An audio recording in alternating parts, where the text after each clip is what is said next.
All right, shifting attention to breaking updates coming in. It's a massive breakthrough in the Bengaluru blast. The NIA has made 2 arrests. The 2 accused who have been arrested include the bomber and one mastermind. Musaffir Hussain Sazib is the accused who placed the IED at the Rameshwaram Cafe in Bengaluru, and Abdul Mateen Taha is the mastermind behind the planning, the execution and the blast, as well as the subsequent evasion from the clutches of law. My colleagues Priyank Tripathi and Deepak Bopan are joining us on the broadcast with the details. Deepak, several days after the blast, the main accused in the case have been arrested. Where did this arrest take place? What are the details? Well, this is definitely a major breakthrough that's coming to the fore, Pratibha, because March 1st is when the blast took place and the hunt has been on. They've been tracing multiple CCTV teams from, the Karnataka police. There have been the IB that has been working. The NIA came into the picture.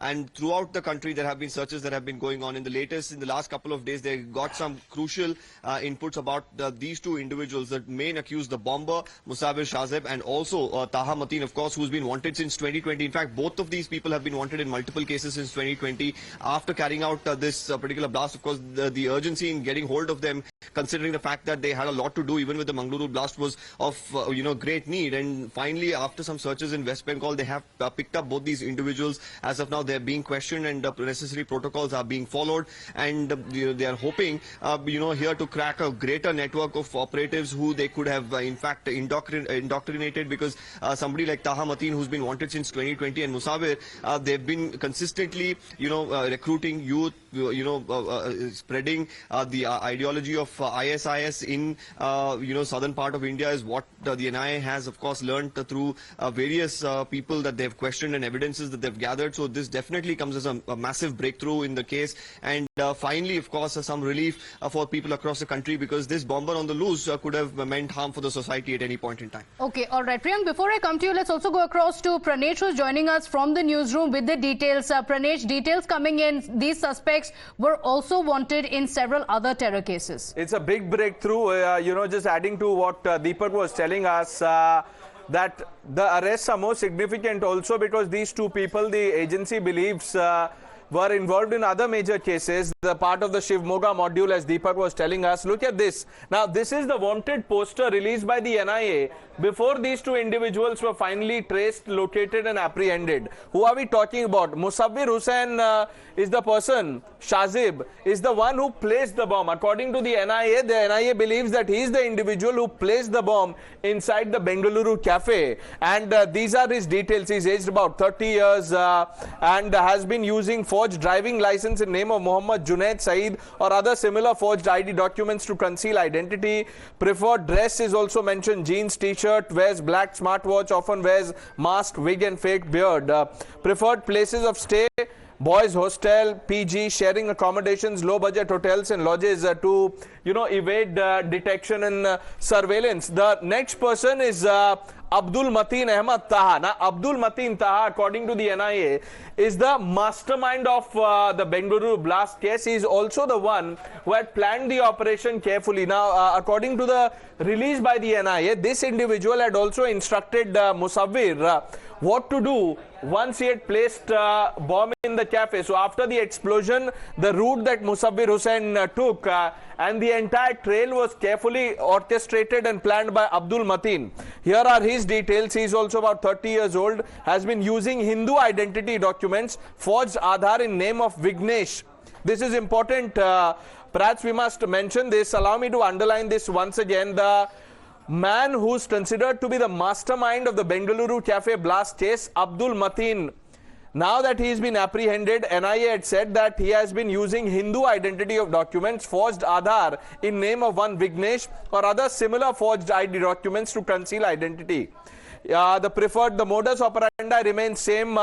Now that these 2 people have been apprehended, and the NIA in its release has also listed the cooperation of several state police, Bengal, Kerala, just to mention a few. It'll be interesting what comes out in the interrogation. Absolutely. This is a very, very crucial breakthrough. The details coming in that he was also using Hindu identity comes at a time when he was already under radar of the central agencies. Priyank, the NIA, when the blast took place, had also been looking at whether this is a lone wolf attack or whether there was a bigger conspiracy at play. 2 individuals being arrested, one for executing it and one the mastermind.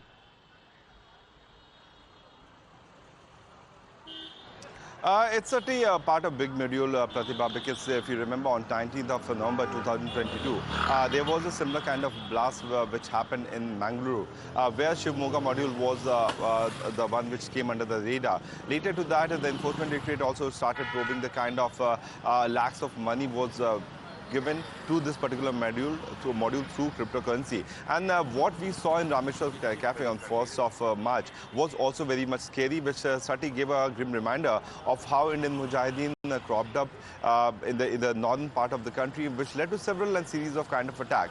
This particular bomber was Musafir, whose role is also being probed in the Mangalore blast case, was on the run. He was out, and certainly since he had tasted blood, it was very scary for the investigating team and all these security apparatus in the country to arrest him as soon as possible, because once Yasin Bhatkal, when he carried out the blast, when he went out of the clutches of the Indian probe agencies, that led to series of blasts in the country, and it was a very scary thing. While talking about this particular module, the Shivamogga module has been very much active. Money was pumped into this particular module through cryptocurrency, which is also under the investigation, and the same module was part of the blast in Mangalore on 19th of September 2022.